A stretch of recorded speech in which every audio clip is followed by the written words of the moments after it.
YSM Sports Media reporting here with decorated amateur trainer Dawud Bey. What's good, man? Oh man, I'm taking it easy. You know, same old, same old. All right, so what are the kids preparing for right now? We got the Junior Olympics coming up. We got the Christy Martin Invitational Tournament coming up in that's in July. Just keeping them active at this point, but the Junior Olympics, that's big in the summertime for amateur boxing all over the United States. How many kids you got fighting? I got 5 going this time that made it through. That's pretty good. Not only one of my kids lost at the state level. A couple of them lost at the regional level, but we got 5 going through, and we're gonna try to make some more noise. How low do you have to be to actually qualify for the Olympics? The Olympics? Yeah. I think you got to be 17 or 16. Honestly, but right now, like the Junior Olympics, from 11, 12 up to 15, 16, they all fight to qualify state, regional, and then at the Junior Olympics itself. The 8-year-olds, the 9-year-olds, and the 10-year-olds, and then everybody above 16, they just go straight there. But it's still a major tournament for the amateurs. How low is your oldest fighter? The oldest one we have is Raheem. Raheem is 15. And the youngest? 8. 8? Yeah. We always have 8-year-olds. We had last year, we had 3 8-year-olds win national titles out of this gym. I had Hassan Joseph won one, Shaheed Francis won one, and Rayshawn Jones. Rayshawn Jones is number 1 in the nation right now, and Shaheed Francis is number 2. What are some of the trials and tribulations that come along with, being an amateur boxing trainer? Well, it's you dealing with a bunch of kids. You know what I'm saying? So they kids, and sometimes one of them on punishment. Sometimes one of them come in here, he having a bad day. He's just like a little hard-headed today. Sometimes something could be going on at home, and he's just not mentally there to be boxing. So you got to learn to read them outside of just boxing, and then it's just like it's all types of struggles that come with it. But at the end of the day, it's all worth it to me. I started my program because I wanted to create something to keep my son out of trouble. And I had got with a group of fathers, and we was all working and we was all trying to do the same thing.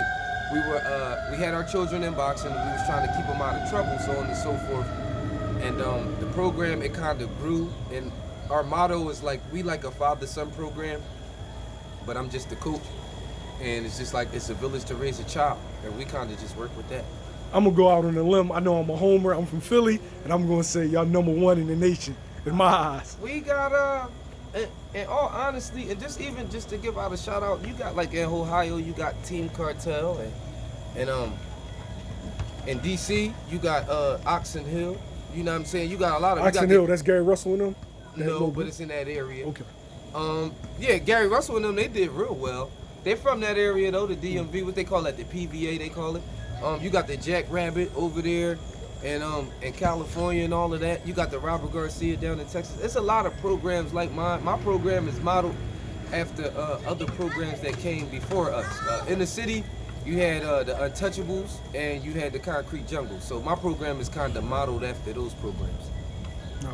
Did you watch the fights this weekend? Yeah, I was able to watch. I caught Tyson Fury. I didn't catch everybody, but I caught Tyson Fury.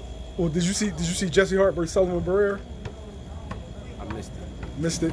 He won his debut at 175. Looked good, kind of tired out towards the end. Jesse, my man. I'm rocking with Jesse. You know how I am about the city anyway. But I'm rocking with Jesse, and I want to see Jesse do good. You know what I'm saying? I was as a fan, I was mad that the Gilberto situation got away from him. He had 2 chances at it. He wasn't able to get it, but you move on, and it's not over just because you lost to a fighter. That's the only fighter that ever beat him. He's still a good fighter, as you can see. And Sully's a good fighter, so you know what I mean? Hats off to Jesse, man. I think he stayed at 168 a little too long. He's like 6'3", though. Yeah, no, Jesse, yeah. For sure. Yeah, maybe, Mr. Fred and them, they know what they be doing. For whatever reason, they was doing what they. I think that with that situation, they had just got so close to the world title, and it was let me just see, can I get this world title? You know what I'm saying? They didn't do it. They moving on, and he beat Sully, so good things to come. And dropped Sully.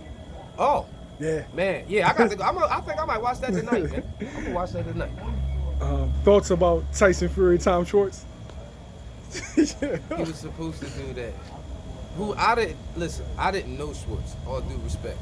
I didn't know him before the fight, so and then me understanding Top Rank and like they matchmaking skills. Like, you know what I'm saying? Like, it was one of them fights where he did what he was supposed to do. I guess they just like keeping the whole thing hot for the Wilder situation to come back around. Or, you know what I mean, a situation with Ruiz, you know, because the heavyweight division just took a big spin with Andy's, you know what I mean, newfound accomplishments, so on and so forth. I'm gonna give you what's in the rumor mill. Tyson Fury versus Jarrell Miller next. Big Baby. Yeah. Man. AKA the dope man. I don't know how to read. That's what I'm saying. See, Big Baby, listen, my whole thing with Big Baby was like, yo, Big Baby got a motor. Like, to be that big, he'd be on your ass. And he'd be wrong. Like, that was my whole thing. But, like, with the PED allegations, it's like, how I'm going to give credit to a motor? Like, far as I know, like, that's drugs. Like, you see what I'm saying? So now it's like, I don't even know if I want to say, like, all right, he's going to be able to do this and this and that. Because it's like, you about to get tested, and then without your drugs, what are you without your drugs? You know what I'm saying? Then, like, you had like 3 drugs, bro. Like, he ain't have a drug. He had multiple drugs. One of the shits he had, they said people not even legal to take it. Like, it was on some, like, it was some shit that, like, they give animals or something, man. That guy, man, listen, man, that drug shit, man. I mean, from day one, they teach you, you know, like, don't touch nobody water bottle in the gym, but Big Baby just was, like, going hard, man. I think if it had been 1, people would have brushed it off. Well, you know. But 3 was that's flagrant. Bro, you just trying to cheat, bro. Yeah. Bro, you just trying to cheat, 1, bro. you could be like, oh. You ain't eat no taco, yeah. Don't hit a Canelo. Like, you ain't eat no taco, bro. You was taking stuff, like, you know. I mean, whatever. I mean, I guess they need somebody. Somebody got to fight Fury, right? And they want to do the marination shit. So it got to be like, it can't be Wilder. It got to be somebody else, right? And then I guess Big Baby's American, so they're going to try to play that ticket and fight in New York. And whatever, man. Let's get back to Wilder and shit. Who do you got winning that fight, though? Or you can't do a proper assessment because you never seen That's it. what I'm saying. I can't really rate Big Baby. Like, I can't really, like, rate Big Baby. Like, I'm rocking with Tyson Fury, man. I'm rocking with Fury. And anyway, Big Baby the same one that said if he wouldn't have failed that test, if he would have beat AJ, he talking about he was going duck Wilder for 2 years and all that. So I hope don't nothing good come his way like on that tip, because I don't want him in the way. If that's what he got on his mind, I don't want him in the way, man. Last we talked, Julian Williams versus Jarrett Hurd. You got the prediction right. Yo, What do you? I just seen him last week too, Yeah. Friday, man. We got to kick it. That's a cool brother. Man, yo, I was so happy. Like, I'm happy for him and what he was able to accomplish, especially the way people treated him after the Charlo fight. But I'm more so happy at the example that him and Tevin Farmer and Scooter Fulton and the guys in the city right now are setting for not only my fighters, but the other kids around the city. Sometimes some of the fighters in Philly, our fighters don't have the reputation of handling their business properly all the time. But those guys, they're good examples of what you would want a pro fighter to be, a championship level fighter to be, and they just setting a good example in boxing, period, man. Even not only just in boxing, but the stuff they doing, buying the houses and all of that stuff. I think, like, that's cool stuff for the kids to hear about. So I support those guys. And even in my gym, Hank Lundy, like, he doing this thing with his company, his cleaning company and all of that. And that's, like, real good for my kids to see. They get to see Hank in here training. They get to train, sweat the sweat with him. And then, you know what I mean, he has little conversations and they get to learn certain things about what you could do if you were a pro fighter, if you were to make it, what you could do with your money to have your money continue to grow and to be able to take care of yourself and your family all the way out through and through. Now Williams and Hurd, there is a rematch clause. Yeah. And they're probably going to do that next. Yeah. If Williams get past Hurd. I got him getting past him because that's just bad for Jarrett. It's just the whole boxing. Everybody saw that fight, man. Yeah. Like, yo, Jarrett, if Jarrett don't get a knockout, come on, man. Jarrett left his trainer, too. Man, I seen his trainer throw him under the bus on, you know what I mean? I ain't even I saw that get into interview. that. I saw that interview too. Cause I don't know, homie. Like, I ain't gonna get into that, but like, yo, that joint got a little bit ugly, like, you know. It was a little spicy. It got spicy, you know what I'm saying? He's like, I never liked the fight at the beginning. I'm like, yo, like, that's not something that you say, like, in hindsight, y'all went in there and went to war together, man, you know? But you never know what was going on between them to even make him do that, cause like, that was just, he just kind of went in, like, you know what I mean? I don't want to, that's all I really can say about it. My next question for you is how long before Canelo starts calling? He's at Williams is at 154, and you know Al and Eddie, they do work together, and Williams is not struggling to make 154, but we know that it's only about a year or two before he jumps. Well, I think they're gonna have to get to the bottom of it, because you know, like Tony and Charlo got to fight their rematch too, right? Yeah, remember Tony got hurt. Right, and then after that, right, then you got the possibility of like undisputed, right? Unification. Unification. Remember, Williams is already unified. Right. So the next one will be Tony's Tony unified. and Jaime McGee, I but they're forgot. not going to put Jaime McGee in with them. He's Well, like 22. They still could get to the bottom of their situation. You know what I mean? At 154, did they get to the bottom of that? Canelo fitness start looking down to 154. You know, 154 turned to 160. Like, you know what I mean? Like me and you was talking, you know what I mean, earlier on our personal time. 154 grew to 160. So all of them guys getting ready to get that look. But then, see, Canelo should be about to grow too, though. Like, come on, man. He got to be ready to go to 168 or something. Like, come on, man. All right, let me ask you this. There's money at 168 against maybe like Colin Smith, but after that, who's going to make money? Canelo the money. Well, this is true. You just come see him. Yeah. Joker's gonna come to if he go to 168 tomorrow. Maybe Charlo. like him and Billy If Joe. he go up there and be like, Charlo, come on. Yeah. Anybody, he call a name, yo, come on up. Yeah, come on up, and they gonna do it. So it ain't no money, but he could make it be money because of who he is in the game right now. You know what I mean? You know how that go. Now you know I'm about to hit you with it. Anthony Joshua versus Andy Ruiz. Thoughts? That man? was the chickens coming home to roost. The chickens came home to roost. But the crazy thing about it was, Andy had like beat him like catching his jab. I think that just kind of just ruined Joshua because I think it just created all of the opportunities for his counters. And Andy's like a good counter puncher, and I think like I know that's probably like the first time Joshua got into a fight with somebody and like they took his jab from Joshua. When you get up close, like he got like a mean right uppercut. He got like nice power. He ain't Wilder, but like he'll hit you with a bomb. Like, you know what I'm saying? Yeah. I guess in my mind, I took his size and his strength and some of the bombs I seen him hit people with, and I thought that like Andy would like make a good showing, and that AJ would wind up probably catching him, but he caught Andy, and Andy like did like a Dragon Ball Z on his ass, and 30 seconds later, he had AJ down, bro. Like Andy is a real cat, man. He's like he made a hell of a fan out of me. I always respected him. I thought that he beat Parker, you know. But after that, I'm just a fan. I can't wait for them to get to the bottom of that because honestly, I think that he'll beat AJ again. AJ should go fight somebody else. You think they're rushing him back to that? Yeah, he shouldn't go fight that guy because that guy was just better than him. It'd have been different if he would have clipped him. You know, like when somebody get clipped, like you got hit and you got knocked out, like, all right, it didn't get into the fight. But like, no, that shit got into the fight and Cuz was better than you, Cuz. Like in 6 months, you didn't change trainers. I don't really know what Anthony Joshua going to change like that that's going to like give him different results. At the same time, he did connect and put Andy down before Andy even got into whipping on him like that. Even though I thought Andy won the first round and was like doing good in the second round, what I'm saying is like, it could have been a situation where he got him out of there. So maybe they could be looking at it from that standpoint. And then it would all depend on where Joshua was at mentally. Me personally, all due respect, I think Joshua's flaw is mentally. I think like mentally, I don't see like the toughness of like the baddest man on the planet.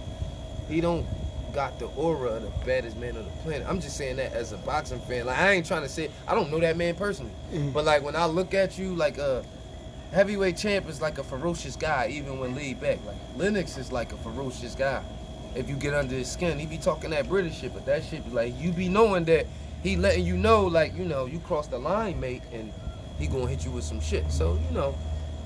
I think he needs to go with Jonathan Banks. I think he needs to adopt that Lennox Lewis, Vlad Klitschko. The Kronk style? Yes, the Kronk style. Yeah, cause he definitely needs some more information. He fights like he's 6'2". He definitely needs some more information. So maybe, yes sir, maybe the Kronk style, the Kronk style do good, so, but for big guys, you know, but AJ said he ain't want to come away from his people, so he doesn't consider that to be the issue, or I guess they don't consider that to be the issue over there. Maybe his daddy does, but the rest of everybody else don't think that. His dad was hot as fish grease. Yeah, his daddy was, you know, his daddy was on fire. Next, Thurman versus Pac-Man. How do you see that going? I'm riding with Thurman. But Thurman, listen, man, Manny Pacquiao and Freddie Roach and them don't be fighting people. Like, they don't just fight young, hungry lions unless they feel as though they know something about you. Unless they feel as though they got the drop. So, in Thurman's last fight, I saw where you might think he's suspect. At the same time, he know that he about to fight Manny Pacquiao. He's been begging for the Pacquiao or the Floyd fight for like the past 6 years. And don't sleep on Keith Thurman. I think Thurman I'm stops rocking it. with Thurman. I think Thurman gonna beat him. Like, you know what I'm saying? And a lot of the Pac fans and all that and shit, they seen the Broner fight and they bought that. I think they drinking the Kool-Aid. I'm not drinking the Kool-Aid on Broner because Broner don't never try hard enough. That's true. I'm not beating Broner don't mean you back to beating elite young guys. And Keith Thurman, I don't think he that guy that you should have tried, Manny. But we about to find out. If Manny whoop him, man, Manny a bad motherfucker, man. If he whoop Thurman, as old as how old is Manny? Like 39? 40.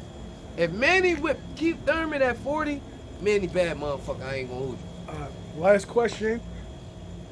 There's a rumor going around that PBC was sold for $600 million by the two businessmen that bought UFC. They sold it to the UFC? The two guys from Chicago, I think they're from Chicago or Illinois, that bought UFC from Dana White and Zuffa. And so now they bought the Supposedly they bought PBC the television for $600 How much million. the PBC was 500 or 550? They said Waddle and Reed invested $550. 550. So they got 650. So they got 600 back. Yeah. Not to mention what they done made over the last 5 years.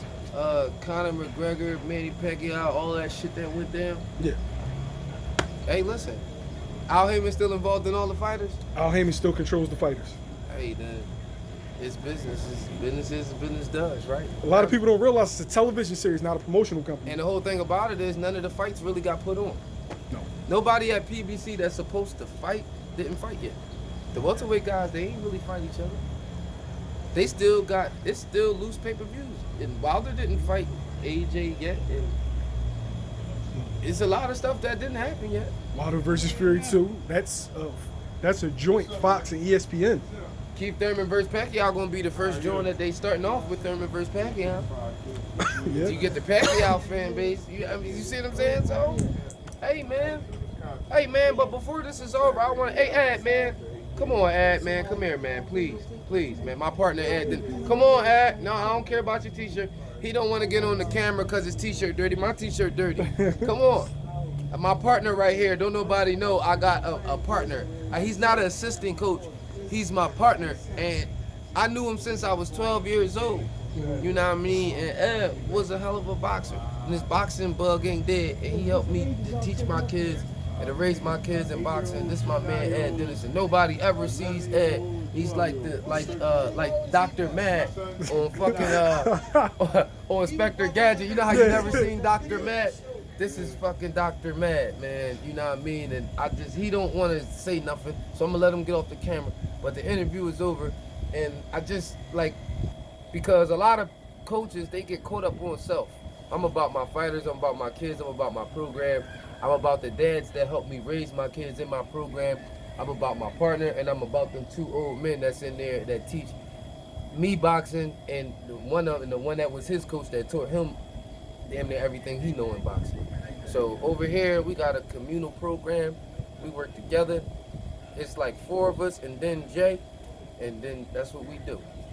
Okay, nice. I mean, YSM Sports Media, we out. we out. Peace.